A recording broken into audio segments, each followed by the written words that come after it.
Hola, yo soy Mariana Hernández Ramírez y en esta ocasión voy a hablar sobre el delito de desaparición forzada de personas. Ahora debo aclarar que mi exposición de hoy va a tomar un rumbo más bien práctico, ya que quiero guiarme de un caso que realmente sucedió en nuestro país, en México, y fue en su momento muy polémico, muy mediático, ya que incluía a personas muy importantes, entre ellas una de las periodistas y activistas defensoras de derechos humanos más relevantes de nuestro país y reconocidas a nivel mundial, Lidia Cacho. El objetivo de este nuevo enfoque es tratar de traer a la práctica y al mundo real los conocimientos que hemos aprendido previamente en las clases sobre desaparición forzada. Además, qué mejor manera de hacerlo que a través de un caso que fue tan importante a nivel internacional y tuvo tanta atención por parte de organismos internacionales debido a las increíbles violaciones a derechos humanos que incluyó. Pues bien, primero empezaremos con un contexto, la historia, los datos. Seguiremos después con un análisis de los elementos del caso propiamente ya como delito. Y finalizaremos con una breve reflexión sobre la desaparición de personas, forzada de personas, como problemática en nuestro país. Ahora, todo empezó en el 2005, cuando Lidia Cacho publica un libro llamado Los demonios del Edén. En este denuncia una red de explotación infantil, en la cual, según ella narra, están envueltos muchos políticos y multimillonarios de nuestro país. De entre ellos menciona a dos como los que están a cargo. Uno de ellos es Jan Kuri y otro es Kamil Nassif. El que más nos importa ahora es Nassif, ya que él tenía una relación muy estrecha con el entonces gobernador del estado de Puebla, Mario Morín. Entonces, cuando lo acusan, Nassif inmediatamente reacciona acusando a Lidia de difamación, de calumnias, pero al final de cuentas estas acusaciones fueron completamente desestimadas y Lidia resultó exonerada. Evidentemente Nassif no se quedó satisfecho con ese resultado, así que el gobernador, siendo su amigo, manda a 5 policías a Cancún a privar de la libertad a Lidia, de manera en que la suben en un vehículo con estos 5 policías todos armados y de ahí, de Cancún hasta el estado de Puebla, la transportan por días. Ella describe esta circunstancia diciendo que la tuvieron amenazada todo el tiempo con una pistola en la cabeza, diciéndole que la iban a matar, la iban a lastimar, la iban a privar de los alimentos y una variedad de cosas. Ella lo describe como puramente tortura psicoemocional y como uno de los momentos más difíciles de su vida, si no es que el peor. Después de eso, en el 2006, si bien no se tenía confirmado que había sido el gobernador de Puebla de ese entonces el que había ordenado esa, esa privación de la libertad, para el 2006 este caso se queda libre de dudas y se tiene como responsable a Mario de esta desaparición forzada, puesto que se filtra un audio de una llamada con Nassif en el que el gobernador le dice a Nassif que le dieron un pinche coscorrón a Lidia para que aprendiera que en Puebla se respeta la ley. Es así que ya no quedan dudas, pero aún así se queda impune el caso.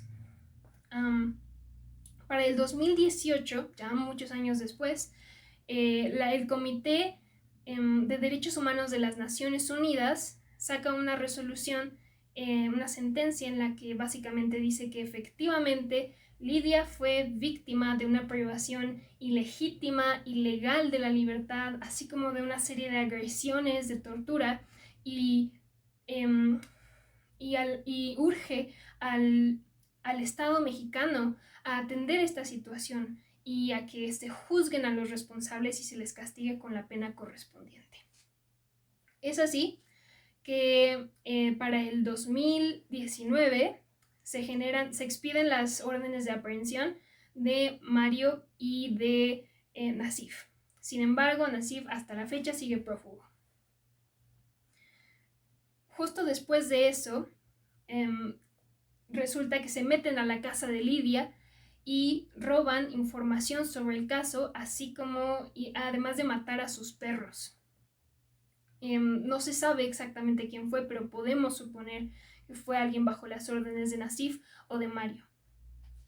Es así que podemos terminar con este contexto y podemos pasar al análisis propiamente de los elementos del delito. Desde mi punto de vista, este delito corresponde a un delito de desaparición forzada agravado por las fracciones 6 y 7, los supuestos contemplados en estas fracciones del artículo 32 de la Ley General en materia de desaparición forzada de personas.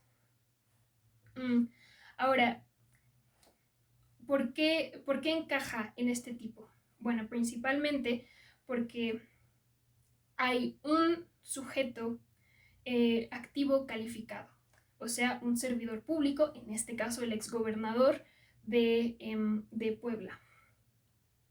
Ese sujeto realizó una conducta que consistió en dos partes, que son las dos partes de las que hablábamos en la clase respecto a, sí, la privación de la libertad, pero después el incumplimiento de un deber de informar, ya que se privó efectivamente de la libertad a Lidia, a la víctima, y después no se informó al respecto, siendo que era su deber informarlo. Después de esto, podemos considerar que Lidia fue el sujeto pasivo, pero fue un sujeto pasivo calificado que es necesario para acreditar los agravantes, ya que los agravantes contemplados en la fracción 6 y 7 del artículo 32 son que sea activista por la defensa de derechos humanos y periodista, y ambos los acredita Lidia. Antes de culminar con este análisis, debemos mencionar una última característica de este delito, y es que en este caso pertenece al fuero federal.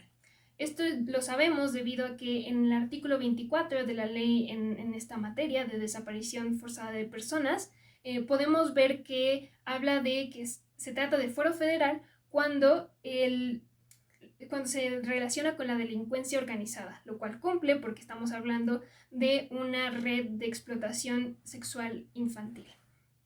Por otra parte, también habla de cuando organismos internacionales emiten sentencias, y efectivamente cumple con esto, ya que el Comité de Derechos Humanos de las Naciones Unidas fue el que dictaminó la sentencia en el 2018 respecto a los malos tratos y la privación de la libertad de Lidia.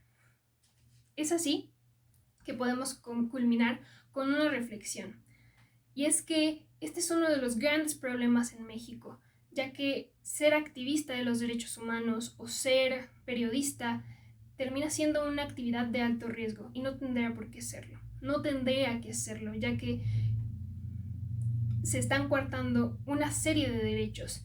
En el caso de Lidia, no solo se privó de la libertad, no solo se están coartando sus derechos, como la libertad de expresión, su seguridad, el derecho a la personalidad jurídica, sino que además están coartando los derechos de las personas en general, ya que ella como periodista, su tarea es informar, y si no le están permitiendo informar libremente, también se está coartando el derecho de la sociedad a saber, a tener información, a la transparencia. Es un problema gravísimo, además de que la Comisión Interamericana de Derechos Humanos ha sacado recientemente un reporte respecto a la libertad de expresión en México y señala que la desaparición forzada es un fenómeno extremadamente común y que además, por si fuera poco, es mucho más común en las periodistas, en las mujeres, lo cual es muy muy triste porque es un derecho más que se violenta para las mujeres, el de la libertad de expresión.